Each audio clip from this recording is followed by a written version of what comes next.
All right. Check. Mic check. Let's do this.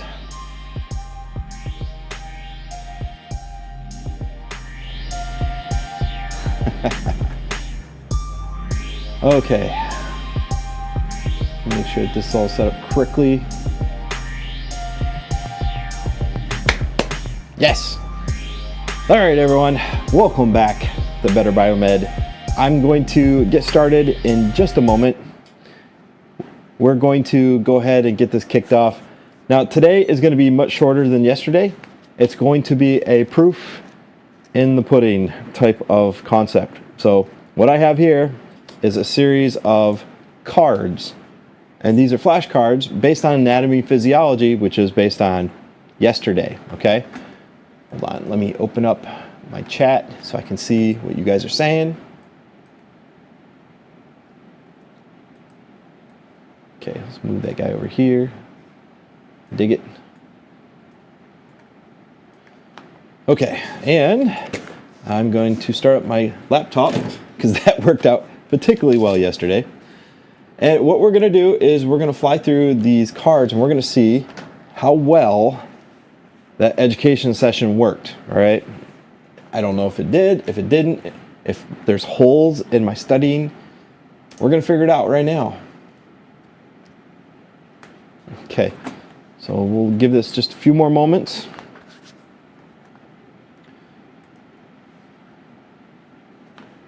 Okay. This should be really interesting because if you guys are just now catching in, yesterday's live stream video, I went ahead and I included video links on all the subject matter that we covered. And that it's a lot. So there's video links on, every single one of the organ systems. And these, they cover it expertly. So we'll see. By going through each and every one of those, they're going to explain this in magnitudes better than what I did. Magnitudes better. They even use illustrations and stuff, which is so cool. I probably should have did that first, just to be honest. I probably should have did the videos.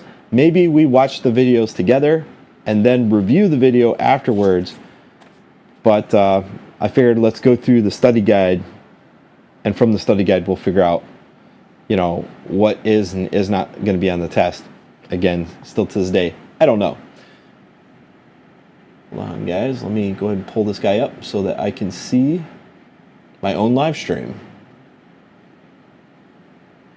There we go. All right, and I'll mute this guy so that I can't hear myself. That's always very annoying. Okay, so here I have, a considerable quantity of cards. Now, guys, the percentage for anatomy and physiology on the CBET exam is only like 10 or 12%, something like that. It's a particularly low percentage of your test scores, but this is actual things that you can use for the rest of your career, right? Knowing anatomy and physiology is going to help you out so much further than many other aspects of the test, all right? So, like, tomorrow's thing that we're going to cover is going to be healthcare safety, all right? And that's going to be NFPA 99, maybe some life safety code, NFPA 101. I'm not really sure. We're going to figure out together. Anatomy physiology is something that's going to help you out with the rest of your life. All right? Okay, so let's see. I've got that running. I have my Google loaded, so you guys can see here. And now I'm just going to close out this chat window. All right. Okay, guys, so let's go ahead and let's flip-flop this guy around. Oh, there you go. And I've got my stack of cards over here. We are going to cover one topic, and then we're going to look it up. If I don't know it right away, we're going to look it up. Okay, so the very first card here, and I wish I could digitally zoom in a little better. It's discuss the components of the human skeleton. Well, the human skeleton has got your core bones and it's got your appendage bones. I know they call it something differently. you know, that would be all your bones, right? Am I wrong? Again, I don't have multiple choice here, so I don't know what type of answer they're looking for. This is the first card I've ever looked at. So we're going to figure out together what is on this thing, all right? Okay. And they're talking about the axial skeleton and the appendicular skeleton, 80 bones, and the axial skeleton, appendicular skeleton, 126 bones. And then they go into a whole bunch of detail. Let's go ahead and pop that guy up.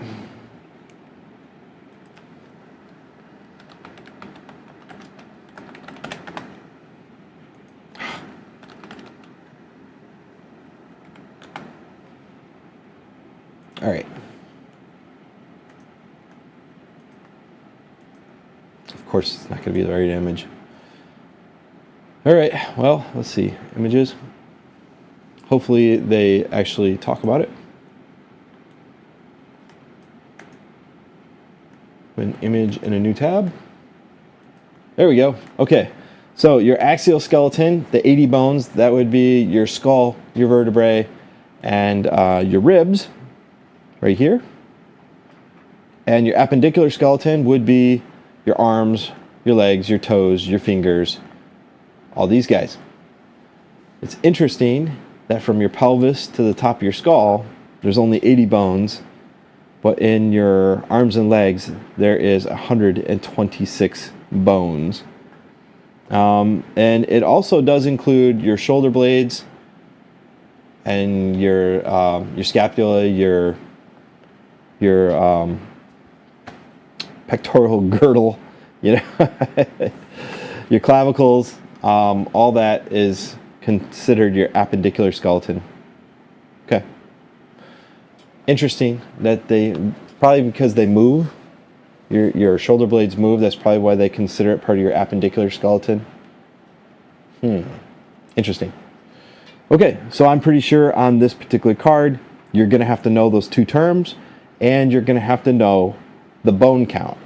Guaranteed. I doubt you're going to have to memorize individual bones, but almost definitely the 80 bones in the one and the 126 bones in the other. Remember, arms and legs have more bones. First card. All right, okay, so I kind of get the kind of answer that they're looking for. Interesting. Let's go ahead and let's get into the next one. Explain the components of the upper and lower respiratory system. Good one. Okay. Upper respiratory, that would be your nose and your mouth, your larynx, your pharynx, your windpipe, and I'm not really sure if they consider your bronchioles to be part of your upper respiratory. I would assume that's your lower respiratory, so your bronchial tubes, the areoli, the diaphragm, and also the pleura. Did they consider the pleura and the pleura, the sacs that the lungs are in? Let's see. Okay, it says here the respiratory system can be divided into the upper and lower. The upper is the nasal cavity, mouth, pharynx, and larynx. The lower is the trachea, lungs, and bronchial tree. Ooh, okay. So I would naturally consider the windpipe, your trachea, to be the upper. And I thought the lungs were the lower. Good to know. Good to know.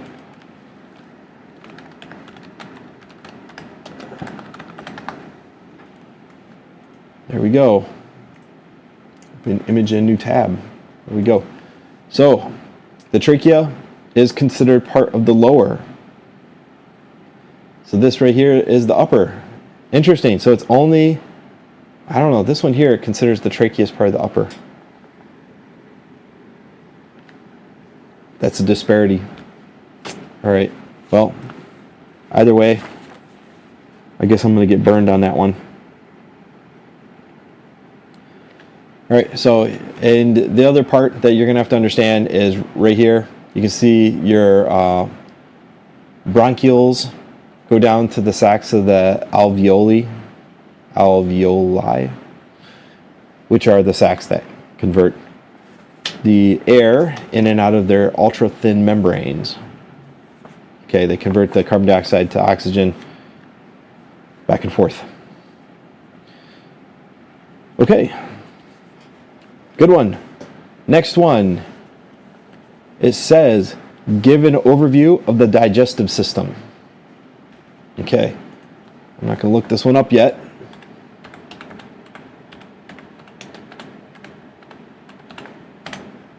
All right, so the digestive system consists of your mouth, your teeth, your tongue, your esophagus, your upper and lower sphincter. So you'll have your esophageal sphincter, which is the upper one. And the lower sphincter, I don't really remember. I'm sure on the back of this card it's going to tell me. Both of those are sandwiched between the stomach. And remember, right after your stomach is going to be your lower intestines. And the upper area of your lower intestine is that really important word, which I can't remember at the moment. This is why this is a good refresher. However, I do remember that a lot of things are absorbed in that upper section of the lower intestine. So your lower intestine is the super long one, and that is where all the nutrients are exchanged with your body, is the lower intestine.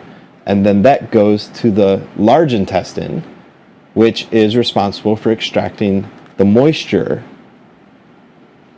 And then it goes to your anus, right?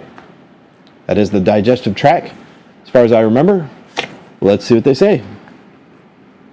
The digestive system uses the following process to convert protein, fats, carbohydrates into usable energy.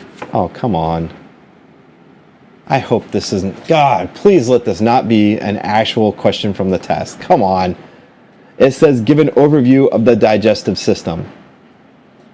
God, I hope this isn't a question on the test. This can be so stupid. All right. Movement mixes and passes nutrients through the system. Secretion, enzymes, hormones are necessary for digested or secreted in the digestive tract. Digestion includes the chemical breakdown of nutrients into smaller units. Absorption, nutrients pass through the plasma membranes into the blood or lymph and then into the body.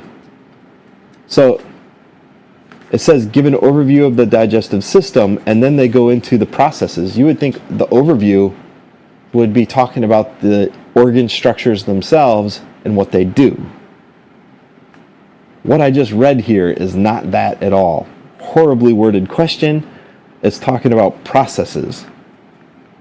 It should have said, name the 4 processes of the digestive system. That would be a correctly worded question. Garbage. All right. See, now you can see why I get frustrated and why I've never taken this test, is because people that can't even speak proper English develop this. An overview of the digestive system. It should name the structures, the organs, and their processes. Okay, anyway. Let's see. There you go. Dustin tells me the duodenum, which is the upper part of the lower intestine. It is one of the very most important parts because it's also where drugs and stuff are mixed in. I will remember that. If I seen that on a test, I would remember that. The duodenum. All right. The study guide is fake. Well, that's good to know. It's still important stuff to know. I'd say it's more important to know the structures, each of the organs, and what they do. That's probably more important. All right, right here. Briefly describe the gallbladder and its main functions. Well, the gallbladder is basically a storage vessel for bile, which is basically its main function. I guess we're going to figure out if that's right or wrong. Let's do it. The gallbladder is a small sac-like organ located below the liver. Together with the liver and the bile ducts, it makes the biliary tract. The main functions of the gallbladder are to store and concentrate the bile. Bile is a fluid containing amphiphilic acids called bile salts, which are produced by the liver.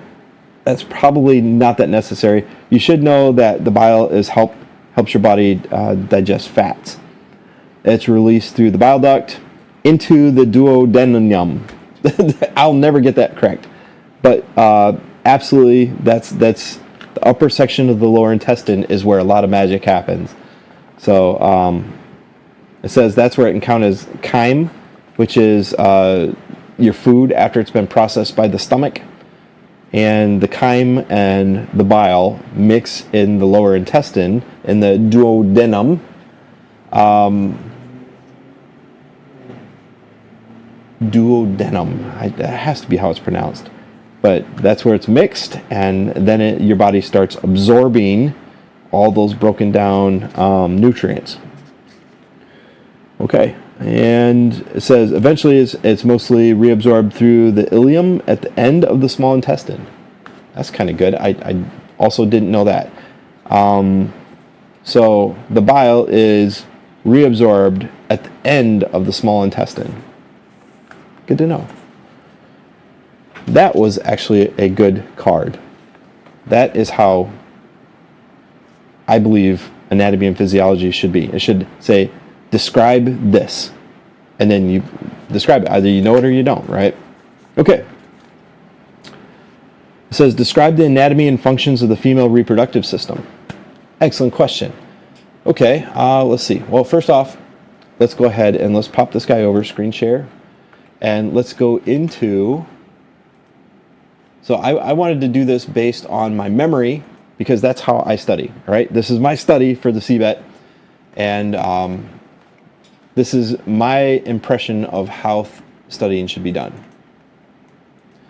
All right, so digestive tract, the mouth, I didn't mention the salivary glands, of course that's important. The esophagus, the stomach, I didn't mention the pancreas, the liver, the gallbladder. I always forget that the liver is part of the digestive system. It helps break down alcohols and sugars. So yes, that definitely makes sense. And it produces bile, which is stored in the gallbladder, which is mixed in the duodenum. So interesting. Okay. And I always forget the appendix as well. The mysterious organ that a lot of people don't understand what it does. However, I do understand the intestines and their functions and whatnot, which are, I don't know, in my opinion, extremely important. Small intestine is the large one. It's the one that's the longest, and the large intestine has a larger diameter, but it is considerably shorter. There you go. Good enough. Describe the anatomy and functions of the female reproductive system. Tell you what, let's go ahead and pop that up.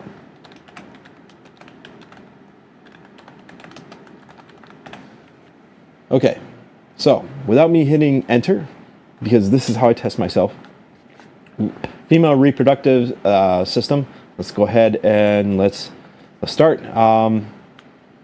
Obviously you are, okay. So we have the ovaries, and then we have the fallopian tubes, and they go down into the uterus, and the uterus is connected to the vagina via the cervix, and then there's the major and minor labia and the clitoris. I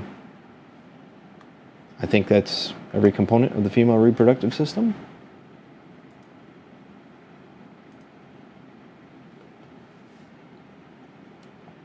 Sorry guys, I'm jumping around here a little bit.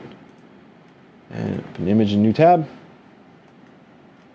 Okay, so as I said, the ovaries, fallopian tubes, here is where the eggs are fertilized. There's the uterus, and here's the cervix and the vagina. Pretty self-explanatory. I think the female reproductive system is considerably easier than the male's. So let's see if I remember the male system. Okay, so the card, it says, functions of the female reproductive system are to produce ova. Okay, describe the anatomy and functions. Well, I think I already described that. The ovary produces the eggs, or they store the eggs, and they're released into the fallopian tubes. That's where they are fertilized. And then the egg embeds itself into the wall of the uterus, where it gets nutrients, and that's where it develops. And when the baby comes to term, that's when the cervix dilates on its own, and the vagina operates as a birth canal. Interesting. Okay, and there is talking about the external portion of the female reproductive system, which is the labia majora and minora. I never remember the Bartholin's glands. They secrete lubricating fluid, and the clitoris. Everybody knows what that does. If you've ever experienced that before, myth. The internal portion of the female reproductive system, I already discussed those. I do consider this easier than some of the other ones. Okay, here we go. Next, let's see. Describe the 3 types of muscular tissue in the human body. Whoa, that's a good one. Whew. Okay. Let's see if I can remember them. So there's the smooth, and smooth are involuntary muscle tissue. There's skeletal, and skeletal is the only voluntary muscle tissue in the body. And let's see, there's smooth, there's skeletal, and there is the 3rd type of muscle tissue, which is located inside of arteries and veins, blood vessels, and other things, and that's involuntary and is controlled by the body and the neurological system. Let's see what they say. All right, smooth muscle tissue, involuntary muscles that are found in the walls of organs such as stomach, intestine, blood vessels. All right, or visceral tissue, non-constrained, smooth muscle. Oh, stupid. I don't know why I was thinking that the cardiac muscle was a smooth muscle. Okay. I was thinking while I was reading this, what about the heart? Okay, well, I was thinking that heart was smooth muscle. It's not. It's its own type of muscle tissue. I'll have to remember that. Okay. Anyway, it's saying that smooth muscle is the ones that are located inside of organs, and it's involuntary. Cardiac muscle tissue is found only in the heart. Interesting. I'll remember that this time. It says, like skeletal muscle cells, cardiac muscles are also striated. I guess that's when all the fibers are linear to one another. Striations usually indicate that there's ripples. But anyway, skeletal muscles are voluntary muscles that work in pairs to move parts of the skeleton. Skeletal muscles are comprised of muscle fibers that are bound together in parallel bundles. Skeletal muscles are also known as striated muscles due to their striped histological appearance under a microscope. Okay, so that means that all the cells are kind of lined up. Only skeletal muscle interacts with the skeleton to move the body. Interesting. So the takeaways are cardiac muscle is only found in the heart, given. Smooth muscle is found in the organs, involuntary. And then skeletal is the only type of muscle that can move the body around. Good to know. Good one. Good one, good one, good one. Jose, 379951 says, I don't have a gallbladder and an appendix. I still passed the test. Well, good for you, man. Good for you. All right. Here we go. Describe the main functions of the respiratory system. Well, the basic functions of the respiratory system are to control respiration, which is the exchange of oxygen for carbon dioxide into the bloodstream. Now, based on my reading the other day, your respiratory system also helps control the pH of the body. And it does that because the faster you breathe, the lower it helps drop the pH, I believe. I guess we'll go into that in a moment. Let's do it. What does it say? Say the main functions of the respiratory system are to supply the body with oxygen and rid the body of carbon dioxide, also called respiration. This exchange of gases occurs millions of tiny alveoli in the lungs. A thing that I also didn't talk about is the fact that it also is how you can speak, right? You can make sounds because of the respiratory system. Interesting. It also helps clean the body because of the cilia, which are located, from the nose all the way down the throat. And the cilia help remove particles and help make those particles go back towards the opening. And it also says right here that it's also for cough production, so that you can help expel some of those particles. Those are things I never really considered were responsibilities for the respiratory system. Good to know, though. Very good to know. Let's see. What else does it talk about? Also, it talks about the chemoreceptors, which are how you can smell. So those receptors are part of the respiratory system, your ability to smell. It's another function we just do, and we don't think very much of it. And then it talks about hyperventilation can increase blood pH during acidosis. So acidosis is when your body dips into an acidic state. It happens especially during physical exertion. Anybody that has gotten like cramps in their legs and whatnot after heavy exertion, that's when your body goes into an acid state. And breathing heavily helps increase the pH, which means that your pH is way too low. So it brings it back towards a neutral.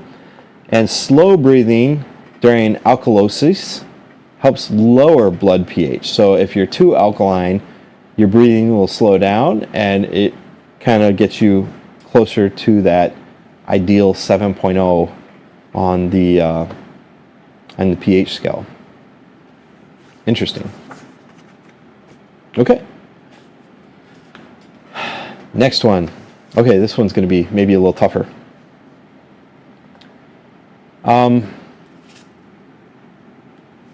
I'll tell you what. Here, I already brought up the respiratory. So when I'm describing the processes of exchanging the oxygen for the carbon dioxide and whatnot, that all happens down here in alveoli, which are here behind my head. So not much else to say about that. Kind of self-explanatory. All right, next one is a good one. Discuss the function of the immune system. Okay, well, the immune system. All right. So the function of the immune system is to contain, isolate, and excrete pathogens when they enter the body. So it attacks, contains, isolates, and transports those to the lymph system, where your body can then find a way to get rid of it. Let's see. Now the components of the immune system, if I can remember correctly, are your white blood cells, which are your leukocytes, I think. And then the components of the lymph system are part of your immune system. I don't know how much detail they're looking for there, so I guess we're going to find out. Toby says, I'm studying for my CBET, plan to take the exam in July. This should help because there is a little AP section in it.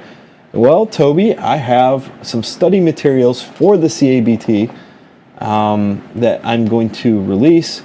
They were produced by somebody that took the CBET. The dude actually spent his time and energy creating a study guide for the CBET. And so far, it looks like it's pretty good. This is obviously going to be beneficial, yes, but we're going into a lot more detail. However, just to let you know, I had to study all the stuff that we're going over right now back when I was in the military 20 years ago. I had to study all of this stuff.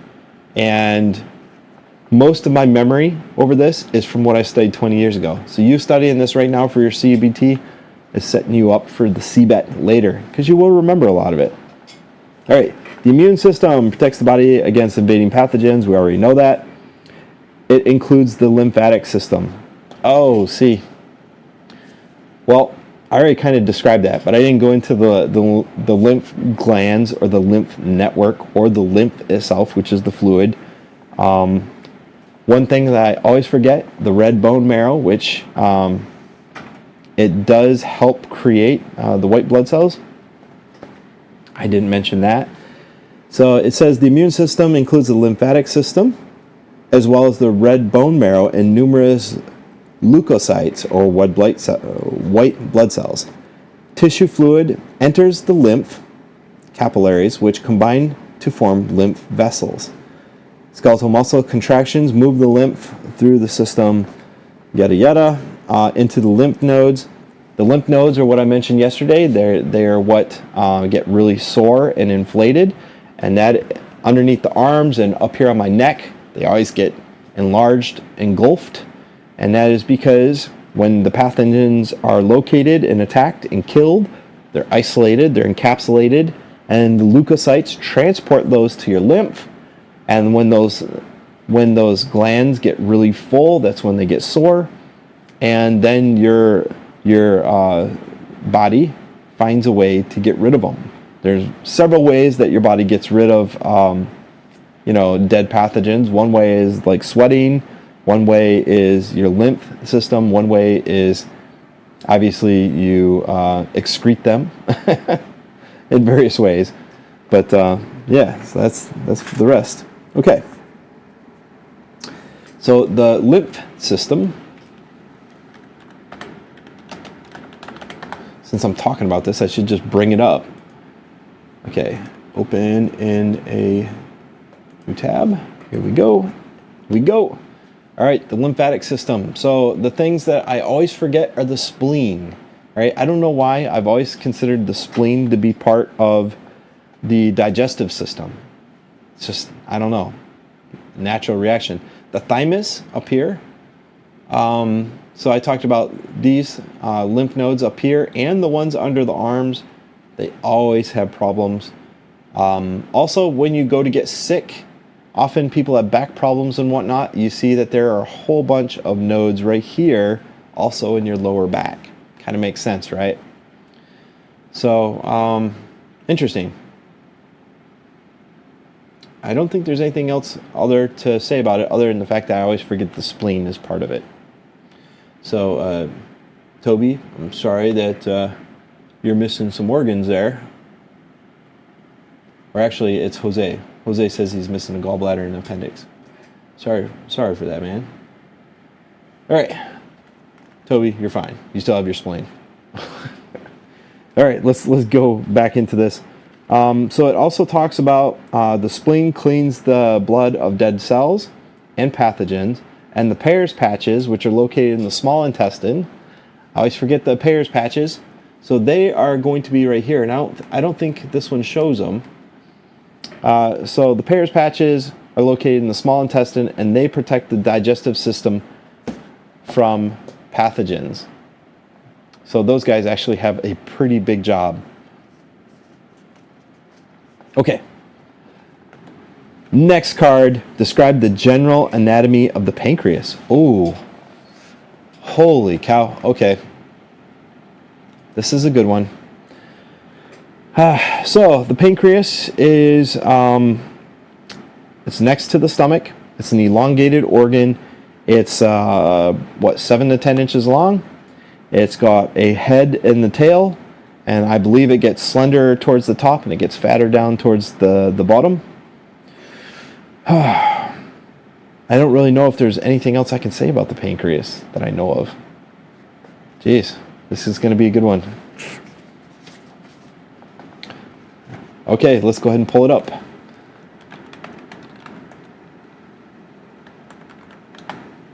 All right, there we go. Let's pull it up. Let's image a new tab.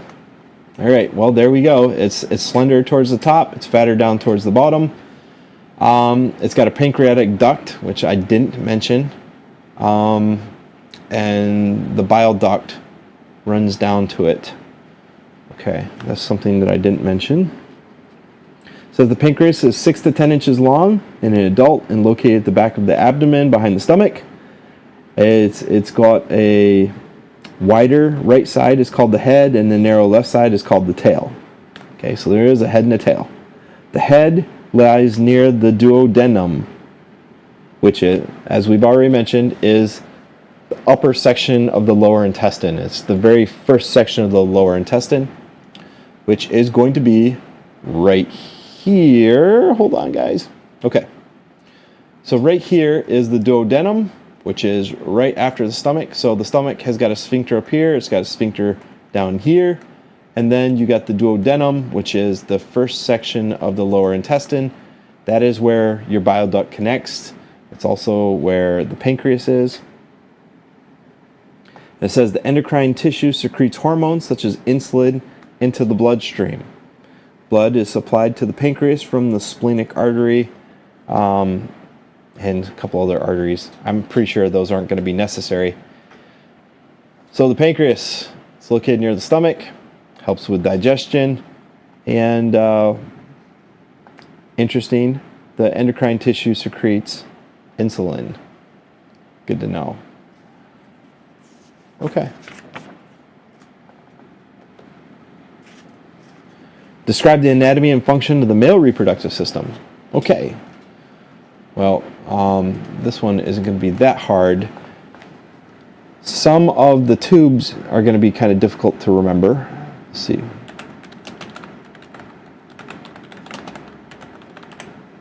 Okay. Let's pop this guy over before I hit the enter. Okay, so the male reproductive system. I guess we can start with the testes, and then there is a section on the top of the testes, which I will remember it if I see the name. Then you got the vas deferens, which is what supplies the path for the sperm as they go to a collection duct. And let's see.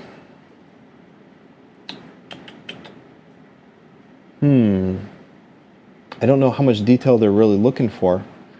Anyway, it goes down to the urethra, and I know I'm missing the sacs, which excrete lubricating fluid and sugars, and out through the urethra and the penis. And I know I'm missing a couple things in there.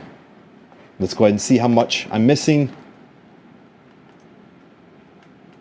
Image in new tab.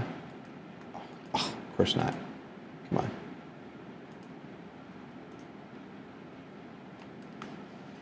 Okay, so I didn't talk about the scrotum, the epididymis. Okay, well, if I seen the name, I would know it. The seminal vesicle is the thing that I'm always forgetting. You can see it right here.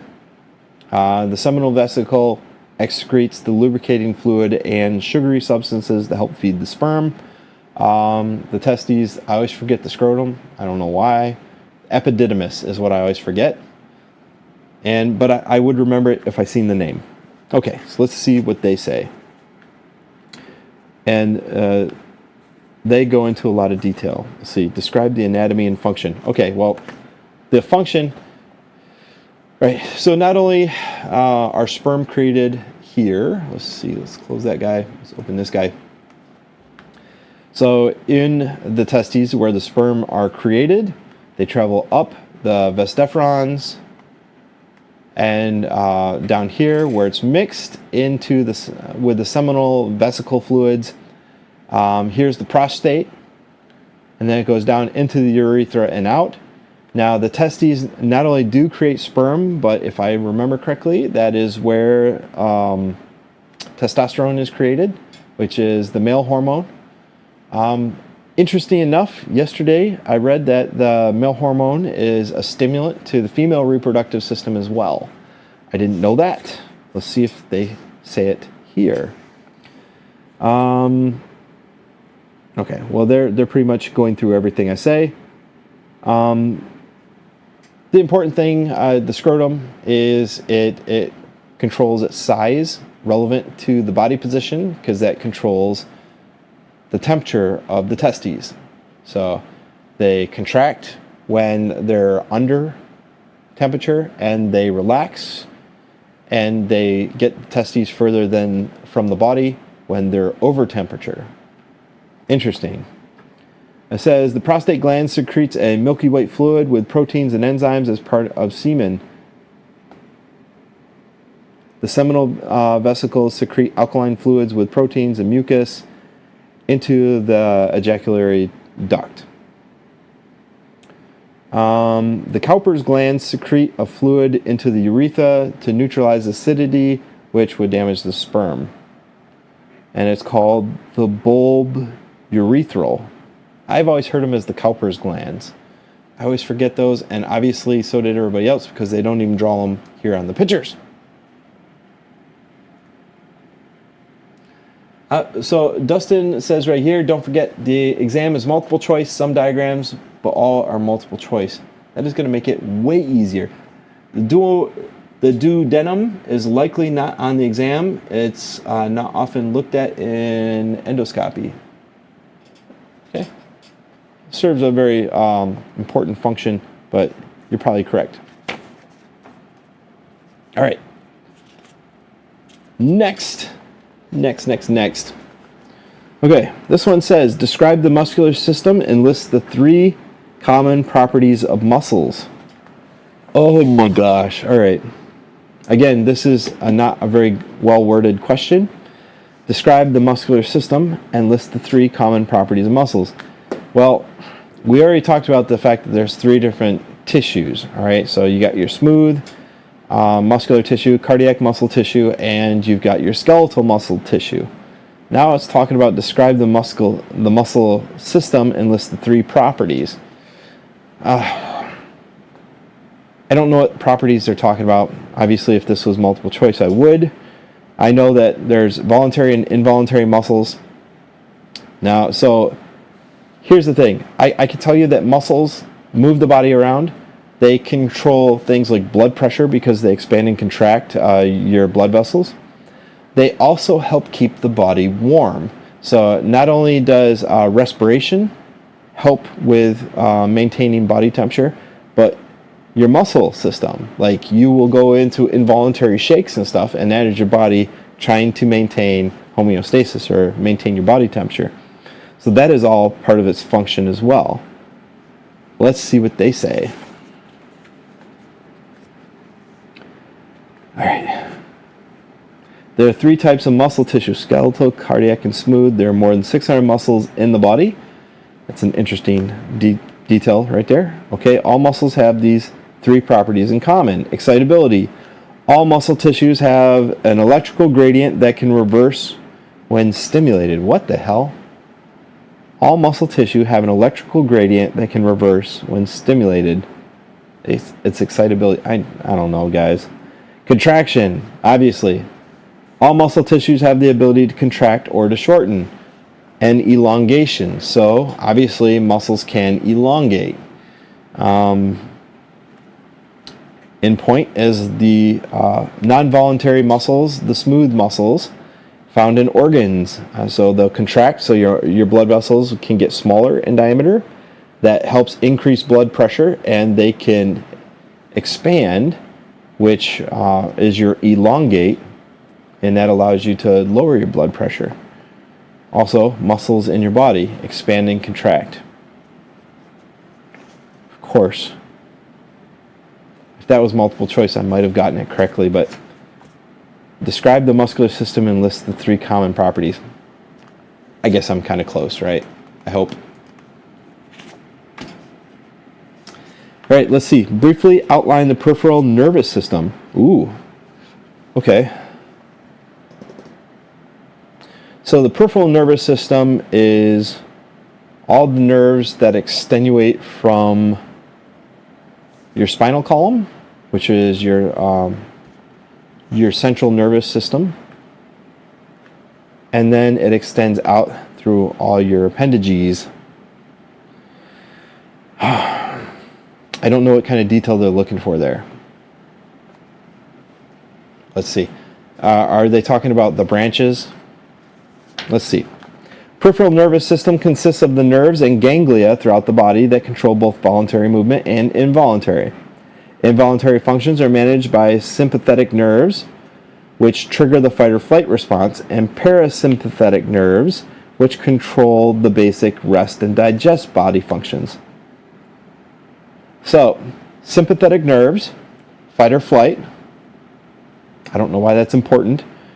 Parasympathetic nerves control rest and digest. It is what it is, guys. I will try my best. I guess sympathetic, fight or flight. Okay.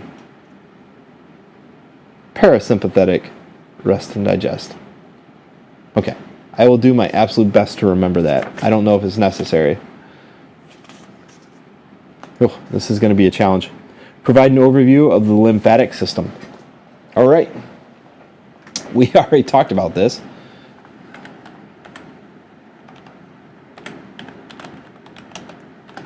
So, most of these are going to be like repeats and just differently worded questions.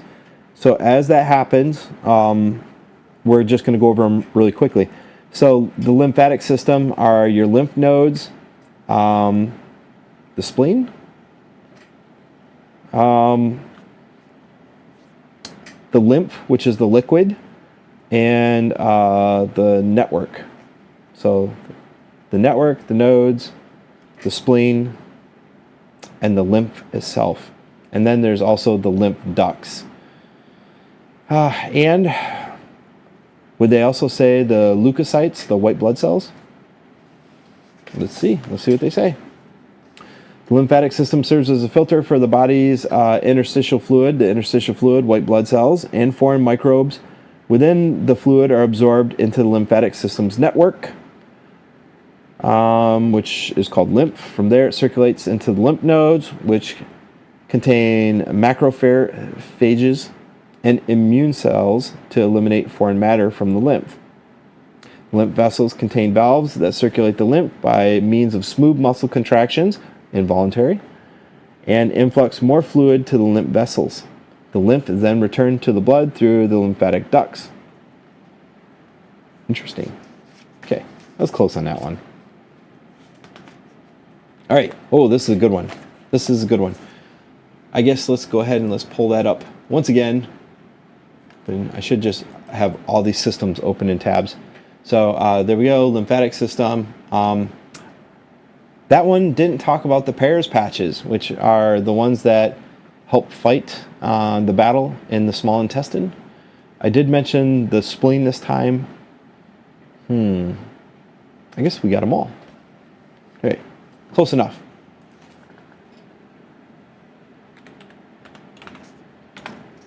Okay. Open image. Here. There's a new tab. There we go. Okay, describe the major functions of the liver. Well, the liver helps break down fats. It helps produce bile. And the liver also helps break down alcohols and drugs that are found in the body. So the liver kind of has a proper fight ahead of it for maintaining homeostasis in the body. The liver is also the only organ that can regrow itself. So a liver transplant can be a section of a liver, not necessarily the whole thing, and you can implant that into another body, and it can help regrow itself. Let's see. Describe the major functions of the liver. Production of bile, production of certain blood plasma proteins. Okay. Production of cholesterol. Okay. All right. I always forget that one. Production of cholesterol. Very important. So cholesterol is a necessity inside the body. So when they're testing the cholesterol level, when they do a blood workup, they're actually testing to see if your liver is working correctly. If you have too high of cholesterol, then your body is not processing the cholesterol correctly. And also, if your cholesterol is too low, then it could say something's wrong with your liver. It's not performing its functions. So I should remember that. Okay, storage of excess glucose in the form of glycogen that can be converted back to glucose when needed. So it's also like a gas tank for your body. So glucose and glycogen are some of the first products that your body uses up when it's under strain. So good to know. Excess glucose is stored at the liver. It regulates amino acids in the body. Okay. It processes hemoglobin. Oh, to store iron. Yeah, so when they do a blood workup, they also check your iron levels. Interesting. So it gives them a picture of what's going on inside the liver. Here's one that I always forget, and I mentioned it yesterday. Conversion of ammonia to urea. So urea is what you excrement when you pee. It's one of the components of urine. But it converts ammonia. So all natural living organisms help produce ammonia, and ammonia is a toxin. So your liver, if it's not doing its job, ammonia builds up in the body and you die. So I always forget that. It converts ammonia to urea, and your body can get rid of urea. All right. Purification of blood. It clears out drugs and other toxins. I already mentioned that. Regulation of blood clotting. I don't know how that happens, because blood clotting is through platelets in your blood. All right, well, we'll maybe go into that later. So it helps with the regulation of blood clotting, and it controls infections by boosting immune factors and removing bacteria. Who knew that the liver had all these functions, right? So it boosts immune factors. So your liver is directly responsible. So I wonder, people that have liver infections, liver disease, even things like cirrhosis, which is a damaged liver, often caused by alcohol consumption, if that's why you have a weakened immune system. That also explains why liver transplant patients are kept kind of isolated, because they have weakened immune systems. It all kind of makes sense now. You know, I've got all these years of medical experience, and certain things just didn't make sense. Okay, so it helps control infections, and it can't do that if it's damaged, transplanted, or it's got disease. The nutrients and drugs that pass through the liver are converted into forms that are appropriate for the body to use. Okay, there we go. The liver. It's magic. Describe the function of the kidneys. Okay. All right, hold on. All right, so let's pull up that kidney diagram, and I will walk you through the function of the kidneys, because this is something that I probably remember pretty well. Okay, so the outer layer right here, the renal cortex, is full of these tiny little sacs. And those sacs are called nephrons. Nephrons, yes, nephrons. Okay, so there's all these nephrons that will help strip toxins from the body, from the blood. And those toxins are collected by the nephrons, and they're transported through the ureter right here down to your bladder, where it helps get rid of them. So there's 3 layers to the kidneys. There's the renal cortex, then there's what do they call the middle section? It's not the renal medulla, is it? The middle section? And then the third one,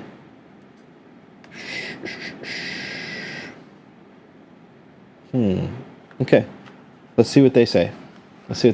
I know there's 3 sections that they call it. So the renal cortex has got the nephrons, which are the filter components. The kidneys receive blood from the renal arteries, yada, yada, yada. The renal veins and the capillaries. It says additional substances such as urea and drugs are removed from the blood in the distal convoluted tubule. You know, how about something? Something that was not in the study guide, which is going to be absolutely essential for the CBET. Distal and proximal. Now, I don't know if some of my other study materials are going to cover that, But one of the things that people should always know, and I see it mentioned here, it says proximal convoluted tubule. There's two words that you'll always hear, distal and proximal. So there's always two ends of everything. And even when you're talking about medical instruments, there's always the distal and proximal. So your distal is going to be your away from center point, and your proximal is always going to be your closer point. So when it says a proximal convoluted tubule, that would be the close ones, or close to the center point. So your distal are going to be your farther ones, your proximal are going to be your more central. And down here it says distal convoluted tubule. I don't see that mentioned there, but distal and proximal. And I didn't see that yesterday when we were talking about anatomy. And since anatomy is always referenced and distal and proximal is something that should be talked about. Okay, let's see. There. Okay, so distal is always the farthest end from an attachment, and proximal is always nearest the center point or its attachment. So, you know, you can even talk about, when you're talking about medical instrumentation, they'll talk about the distal end and the proximal end. And sometimes the proximal end will have a second function, you know, especially with surgical instruments. Sometimes when you're reading service manuals, they'll talk about the distal probe or proximal probe, and that should tell you what its function, its core function is based on that terminology. So that is something for everybody. I didn't cover it then, but it's something that you should definitely remember. Distal and proximal. Distal is distance, it's the farthest. Proximal is close proximity, okay? Right. Anyway, function of the kidneys. I'm pretty sure I got that pretty close. All right, here's a good one.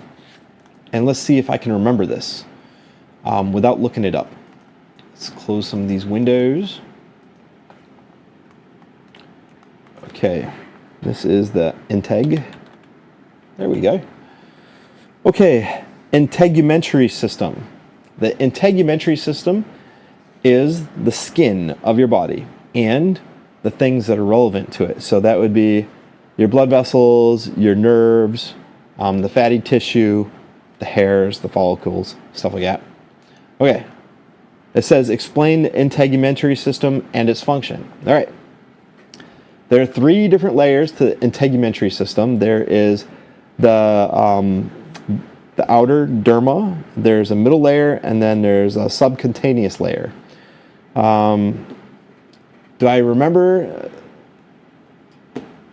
the correct terms? No, not really. I know subcutaneous layer is the innermost one, and that has fats, and it also has blood vessels and some nerves. The mid layer has got nerves and some ducts for like oil, etc., and sweat glands.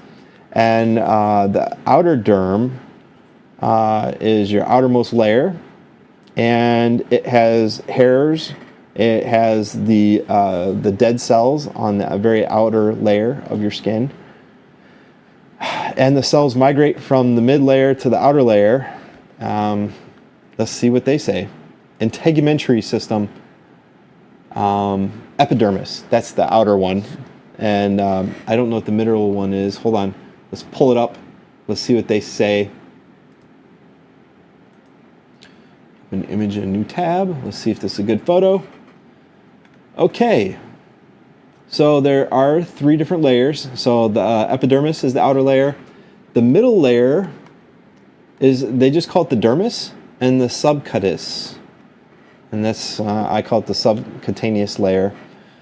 So that's your three layers. You can see right here how the blood vessels and stuff are in the subcutaneous layer. It also has fatty tissue. The middle layer's got your glands, and the outer layer has got the pores and the follicles and the outer skin layers. Explain the system and functions. Okay, well, it contains sweat glands, oil glands, which help, help regulate the layers. It's got your hair follicles, which helps sense things. It's got your nerves, which it can sense cuts so that your body can respond with the leukocytes, which are your white blood cells, so that they can also start aiding for pathogens. It can sense temperature. It can also sense proximity, which are your hairs and stuff. So your hairs also help with body temperature regulation for insulation. The fatty layer is for insulation. Let's see, what else can they say about it? Let's see what they say. So explain the integumentary system and its function. It says it consists of the skin, the sebaceous glands, sweat glands, hair, nails. Okay, so your nails are considered part of it, and that's for protection. And serves a variety of functions, protection, secretion, and communication. So obviously the nerves are the communication part. Let's see, in the functions associated with protection, integumentary system protects the body from pathogens, including bacteria, viruses, and chemicals. In the functions associated with secretion, you got all the glands, the oil, and the sweat glands, which help with thermal regulation because sweat helps you bring down the body temperature. And with communication, there's sensory receptors throughout, which send receptions to the brain for pain, touch, pressure, and temperature. Okay. Oh, the one I always forget. I always forget that it also helps generate vitamin D with ultraviolet light. So your skin does serve that function. It provides the body with vitamin D. I always forget that one. Good to know.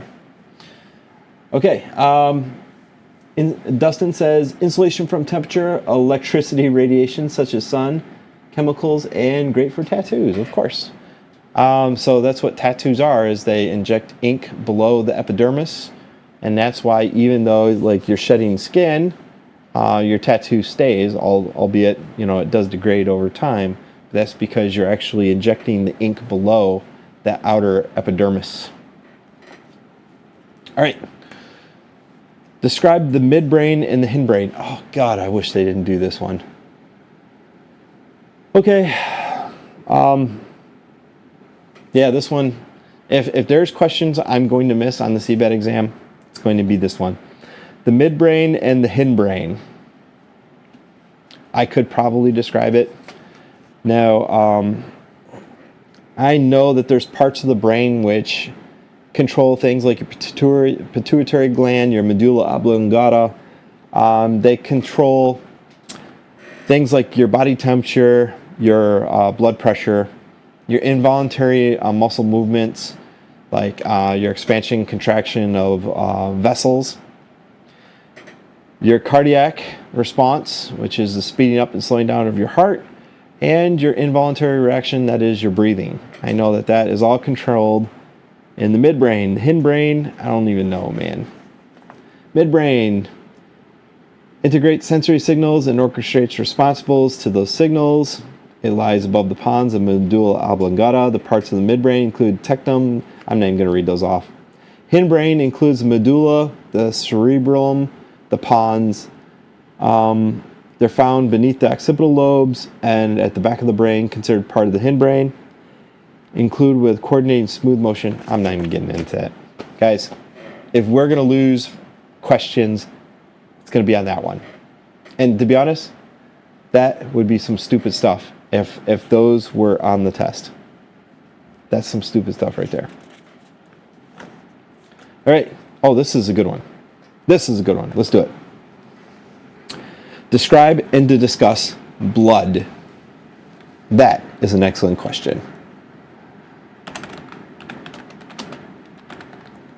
And to help me, I am going to pull up the makeup of blood. Okay, so there are 4 components of blood. All right, hold on. Before I pull it up, there are 4 components of blood.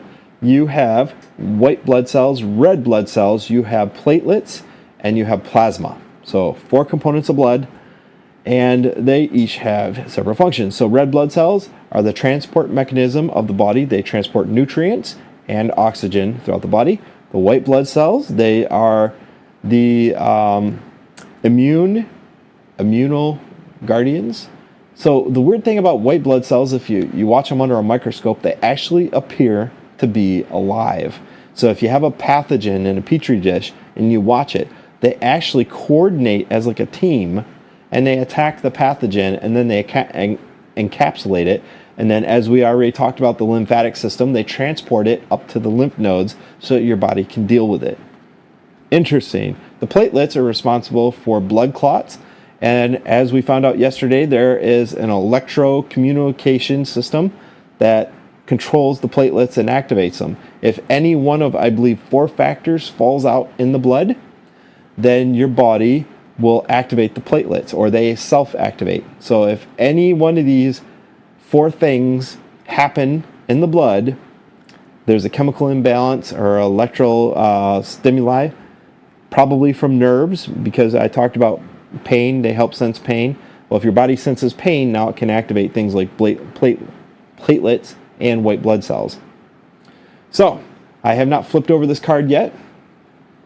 Plasma is basically a solvent for the blood, and that would be the 4th component. Plasma also contains other nutrients, but it's basically the most liquid component of the blood. So if I can remember the percentages, plasma is like 55% of the blood, and I believe platelets are like 1% of the blood, and like 40 to 45% of the blood is going to be your white blood cells and red blood cells.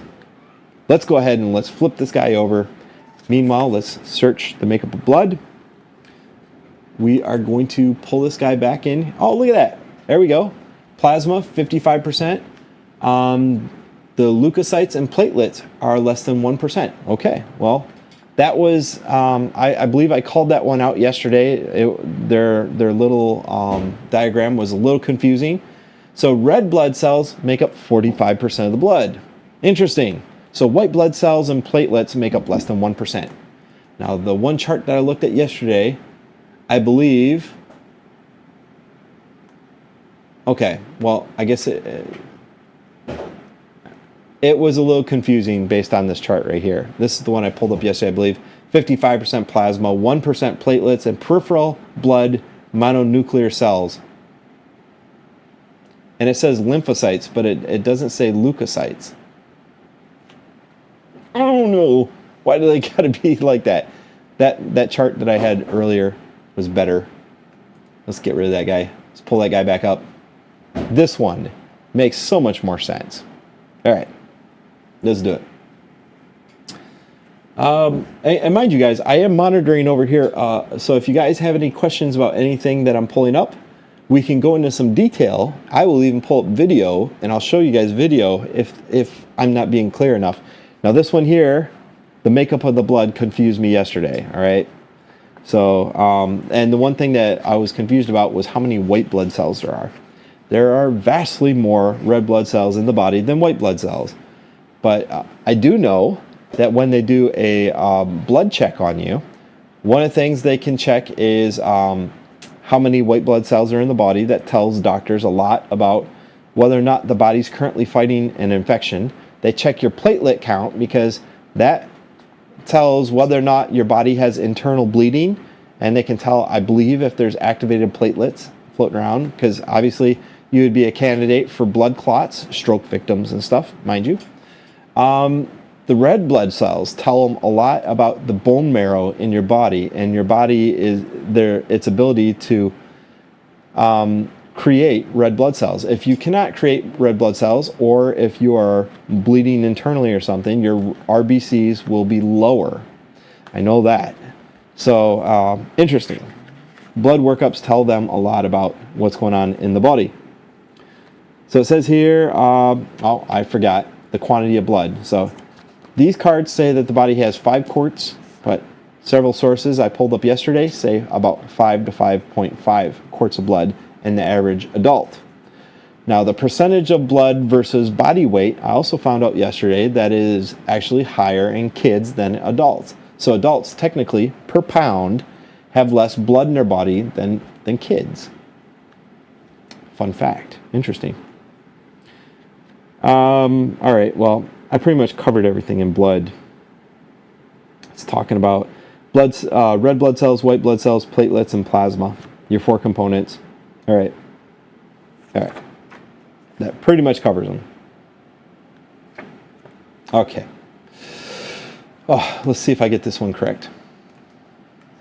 I don't even know if I'm going to pull up a diagram.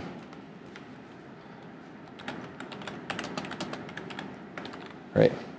So it says, describe the general anatomy of a liver. Okay. Describe the general anatomy of a liver.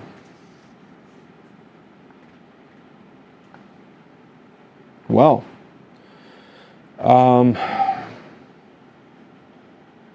geez, how would I describe the anatomy of a liver? Let's see what they say. Oh, well, it is the largest solid organ of the body. It's also the largest gland because it does secrete things. It weighs about 3 pounds in an adult. It's located below the diaphragm on the right side of the body. Okay, so it's made up of 4 different lobes. I'm not going to read them off. The liver is secured to the diaphragm and abdominal walls by 5 ligaments. None of that matters. I'm not going to label them off. The liver processes blood once it's received nutrients, yada, yada, yada. We already went over that. Okay, so some of these I am going to go through quickly because we've already gone into some detail on the liver. It is 4 different lobes. I have definitely held livers in my hands before.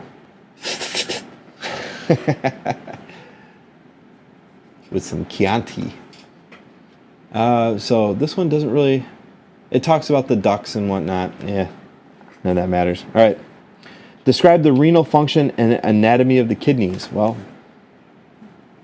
we already went into that, didn't we?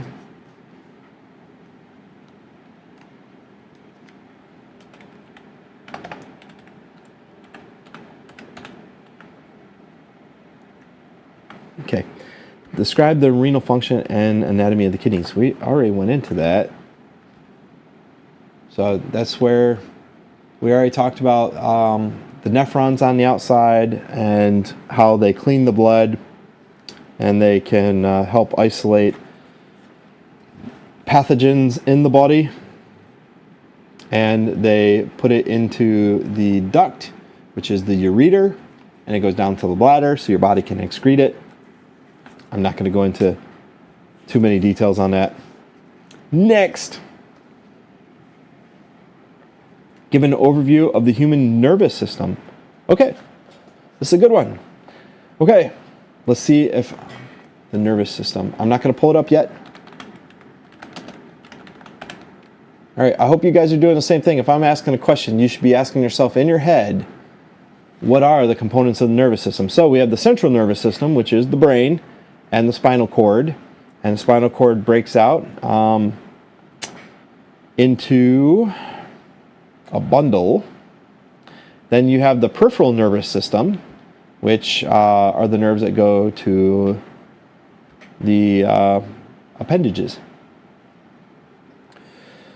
I don't know if they want to know what the central nervous system does. The central nervous system, we already went over. It is your sensory. It's the communication pathway for the body. It controls movement, and everything goes down your spinal column where it's distributed into several sections of the body. Your peripheral nervous system are where your nerves and your nerve endings are, and your nerve endings are responsible for temperature, touch, communication. They tell the body a lot. I do know that there is nerves and there's a synapse between the nerves, and it's a chemical response. One nerve transmits a chemical across the synapse, and the other nerve receives it. Let's see. Let's see what they say. The nervous system senses, interprets, and issues commands. It's a complex system of cells called neurons. All right, well, we talked about the nerve endings of those neurons and the snaps. So it does it through a process called action potential. Okay, so that's something that I forgot to mention. That communication process is action potential is what they call it, I guess. At the point of contact, called the chemical snaps, substance release, stimulates. I already talked about that. The direction of information flowing depends on specific organization of nerves. You guys get it. Next, right, well, I guess let's go ahead and pull up so you guys can see what the nerve looks like. So right here, we have a nerve cell. You can see the nucleus, the dendrites, which are receivers. Here's the snaps. So right down here, these guys here can transmit, and then I believe they're received here on the dendrites. So these little guys sends it, and then these guys receive it, the next cell. And then they commute. And it happens like at the speed of light. It's incredibly fast. I don't believe any of the other things are really that important. List the parts of the circulatory system and discuss their purpose. Ooh, good question. Love the circulatory system. Probably one of the most impressive systems in the body.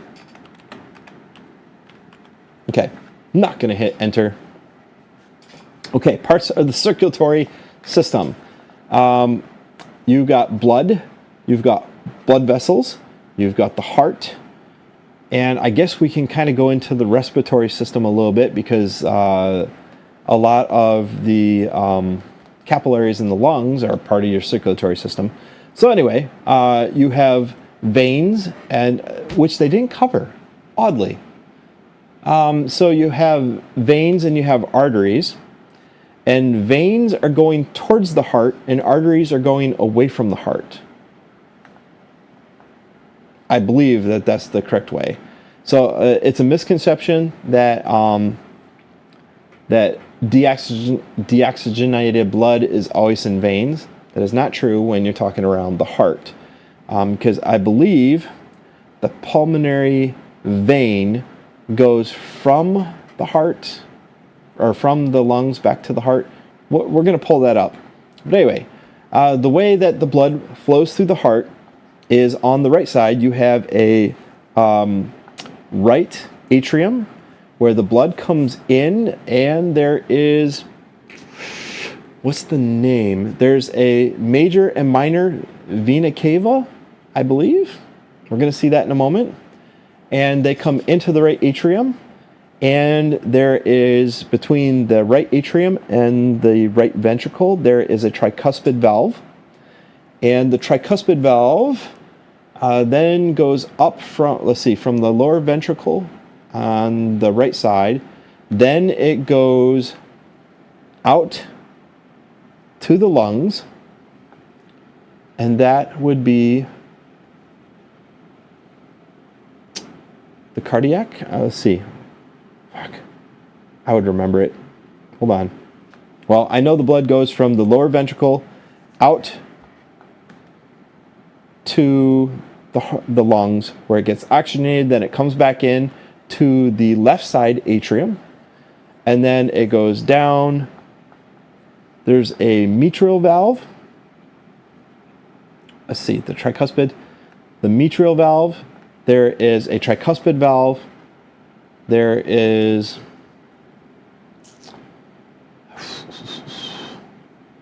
pulmonary valve. I know there's 4 valves, I believe. We're going to go into those. But anyway, ventricle is what squeezes the blood out to the aorta, and the aorta goes down near the center point of the body, and it goes throughout the body. All right. So blood comes in on the right side, and it goes out on the left side. Let's see. And I don't have any questions over here on this one that I can tell. Okay. So let's go ahead and pull it up, and let's describe the process. Okay. So it says list the parts and discuss the purpose. So the purpose of the circulatory system is to provide nutrients and oxygen to the body, and at the same time to extract carbon dioxide and take it out. But the circulatory system also is helping to transport the leukocytes, or the white blood cells, around the body so that they can help fight off pathogens. So it also is responsible, because we mentioned the 4 parts, the platelets. It's also for transporting platelets throughout the body so that the body can fight off cuts, so it can heal itself and seal itself back up. So let's go ahead and let's flip this card and let's see what they say. Circulatory system is responsible for internal transport of substances to and from cells. The circulatory system consists of the following parts: blood, blood vessels, and the heart. Okay, we already covered that. As blood moves throughout the system from larger tubules to the smaller ones, the rate slows down. The flow of blood in the capillary beds, the smallest tubules, is actually quite slow. Yes, it is. Sometimes it's cell by cell. The supplementary system, the lymph vascular system, cleans excessive fluids and proteins. We already covered that. So they didn't go into as much detail as I did. And they didn't talk about, using platelets and stuff. Anyway, we've covered it. Next, I guess let's go ahead and pull it up so that you can see it. They didn't talk about how blood flows through the heart or anything. Tragic. That's probably the most important thing. Because once you understand how blood moves through the heart, then you'll understand your different leads configurations, which we haven't talked about yet. Maybe we'll talk about that in another chapter. All right. Anyway, you'll understand the different leads configurations based on how the blood moves through the heart, because like leads 2, it crosses your right side, gives you a pretty good indicator of blood coming and going from blood coming into the heart. So interesting. Next, explain the pre-gastric process in the digestive system. Okay, so pre-gastric process should be what happens in the beginning. So that would be your chewing and the saliva mixing, and that helps dissolve the foods and break them into smaller parts. And then your epiglottis, which keeps the food from going down your trachea, with your windpipe. So that's all part of the pre-gastric process. Let's see what they say. They say the mouth is the beginning of the digestive system, mastication, your chewing, and amylase. It helps break down carbohydrates. The lingual lipase begins the process. Here they talk about the epiglottis and the lower esophageal sphincter. Okay, so I talked about the 2 sphincters in the stomach. The lower esophageal is the one at the bottom of the esophagus, and that keeps acid from going back up your esophagus. And sometimes people do. That's called acid reflux, and it's extremely painful. And you can also have bleeding if you have a defective sphincter there. Okay, so that's the pre-gastric process. Pretty simple. It's mainly chewing and the saliva mixing and the transport down to the stomach. Next card. Give an overview of the endocrine system. Ooh, this is a good one. Endocrine system. It's probably the most underlooked system. So the endocrine system, I always consider the endocrine system the system that helps your body get rid of things. So like your sweat glands and obviously your bladder and whatnot, all part of your endocrine system. Let's see what they say. And let's pull it up.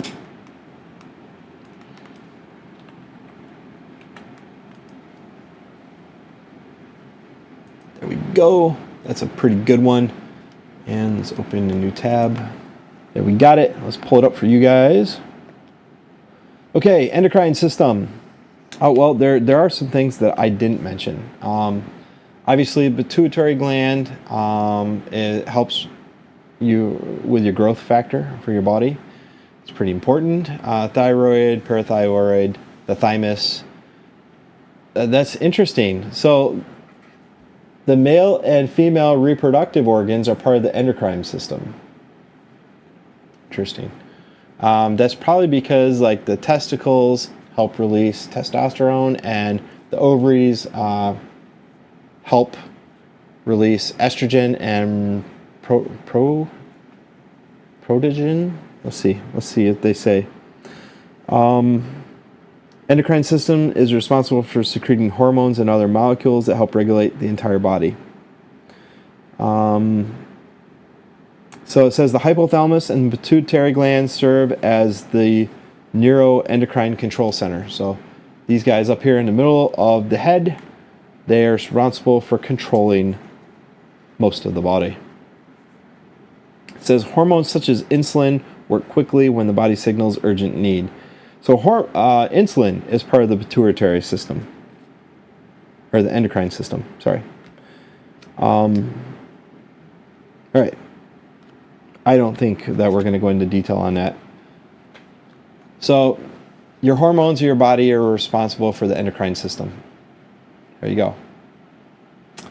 I was not completely correct on that. I wasn't correct at all. All right. So your hormone system is the endocrine system.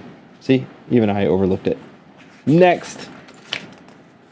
Give an example of NFPA 99 policy on storage of gas cylinders. That is going to be for another conversation. That's going to be for tomorrow's. We're going to talk about public safety. That's NFPA 99, maybe some NFPA 101 life safety code, etc. That's tomorrow. Describe two primary components of the central nervous system. Okay, well, your spinal cord and your brain, right? Central nervous system, your spinal cord, which is encased in your vertebrae. Let's see, and the brain, and they go into all the components of the brain. Not going to go into it. Next, describe the human heart and discuss how it works. We've already gone into that. Blood comes in the right side, which actually, you know, something I talked about how there are 4 different valves. Let's go ahead and let's point those out. Just because. Okay. And let's pull up a really good photo. And hopefully that's good. Okay. So, as I described before, you can see right here, I was right. The superior vena cava right here is what comes into the right atrium. And then blood squeezed from the right atrium to the right ventricle through the tricuspid valve. And then right here we have the pulmonary valve. Okay, so the pulmonary artery, so that is still deoxygenated. Like I said, it's a misconception that arteries always contain oxygenated blood and veins are deoxygenated. That is not correct. It's all about going to and from the heart. So veins go towards the heart, arteries go away from the heart. Okay, so so right here we have the pulmonary valve, which I should have remembered that. So right here, the pulmonary artery, which goes away from the heart. So it is an artery, even though it contains deoxygenated blood. There is the pulmonary valve. So there's 2 of the valves right there. So it goes out to the pulmonary artery, and then it comes back, oxygenated blood, on the pulmonary vein into the left atrium. Then you have the mitral valve. So the 2 main valves of the heart are going to be your tricuspid and then your mitral valve, both of which I've been on valve replacements in actual heart surgeries. So, and then you have your aortic valve, which is the valve on the aorta, right? So the left side of the heart over here, this is where the oxygenated blood comes in, and it goes out to the aorta, and it goes throughout the body. All right, pretty simple. Amazing, amazing stuff. I am not going to go into all that. Not going to happen, right? I just explained it to you. The heart is an amazing thing. I did a video on it. Check it out. And I will include the links on all this stuff at the bottom of this video. Same links I had on yesterday's video. That way there people can see it. Watch the videos. They explain this stuff way better than I do. They have cute little diagrams and stuff and animations. That's the best way to learn, hands down. Explain the role of the stomach and intestines in the digestive system. Okay, this is a good one. So I already explained that the stomach, it's responsible for, it has a very low pH of 3 to 1.5, which is extremely acidic. And it's responsible for squeezing and mixing acids with the proteins to break them down. And then it's called lyse? I don't remember it. But anyway, it produces something that goes into the small intestine. All right. And like I said, the stomach has two sphincters, the esophageal sphincter at the top, and there's one at the bottom.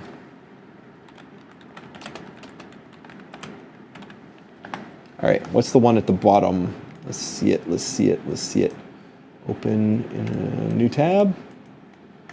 And let's see, pyloric sphincter is the bottom one. So esophageal sphincter is up here at the top, and the pyloric sphincter is at the bottom. That's going to be so hard to remember. And look right here. The duodenum is right here, right below the sphincter. Okay. So the intestines, I already went into some detail. Small intestine is for mixing the bile and helping to break down the fats and the complex amino acids. And it also is responsible for extracting all the nutrients as much as possible. And as we already talked about, in the duodenum, in that section of the lower intestine, that's also where it fights pathogens that are inside inside the small intestine. The small intestine is the largest in length, not in diameter, in length. And the large intestine is where moisture is extracted, and that's also where it connects to the anus. So I believe that that's pretty encompassing role in intestines. Okay, chyme. They call it chyme. The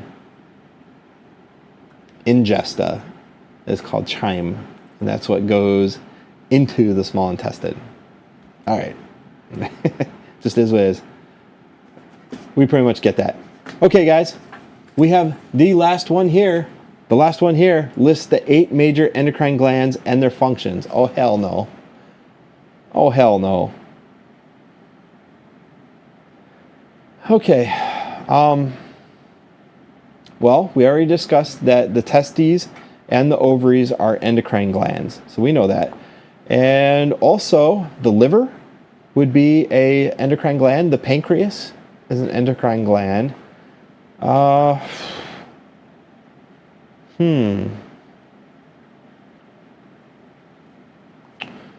don't know. Let's pull it up. Let's find out. Let's pull it back up again. So I'm never going to get these correct. So obviously the pituitary gland, I already discussed that. The thymus, pancreas, which they already said that, I don't know.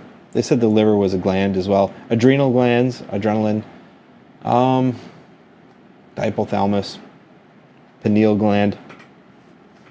Let's see what they say. The adrenal cortex, the adrenal medulla, the thyroid gland, the parathyroid. Man, come on, ain't no way. Sorry, guys. Call it a failure if you want, but I would say that I'm not going to list those off. Right? Ain't no way. Just know that the endocrine system is responsible for the hormones of the body. In a nutshell. All right? Okay, guys, well, that is it for this one. I just wanted to go through the cards, see where I sit. Tomorrow, I will be going into public safety in the healthcare system, and maybe I can come up with a format where we go through it a little bit quicker. It's going to be more difficult to look stuff up because, you know, the NFPA 99s and stuff. I do have NFPA 99 2021. There is a 2024, but I have yet to be able to get my hands on it. How crazy is that? You got to spend your money if you want to find out what you're regulated against. Absolutely ridiculous. But I do have 2021. So I don't believe there's any major changes between 2021 and 2024. So that's tomorrow. Tonight, guys, thank you for going over these flashcards with me. There was a bunch of stuff that I kind of forgot, but a lot of it I think is detail that is completely unnecessary. As long as you know the organ systems and their functions in a nutshell, I think you're going to be all right. There are some key features like how many bones are in each part. You should know that there's a central and peripheral nervous system, etc. And you should know like the endocrine system is your hormone center for the body. You get it. Video description. In just a few minutes, I'm going to have all the links for the videos. Go ahead and check them out. I've already gone through most of them, and they're excellent, fantastic resources. So go ahead and check it out, guys. Thanks for being part of this with me today. And I hope that you guys learned something, because I know that I did again. Go figure. Every time you go through this stuff, in repetition, you're going to learn more and more stuff. So thanks for watching, guys. And that concludes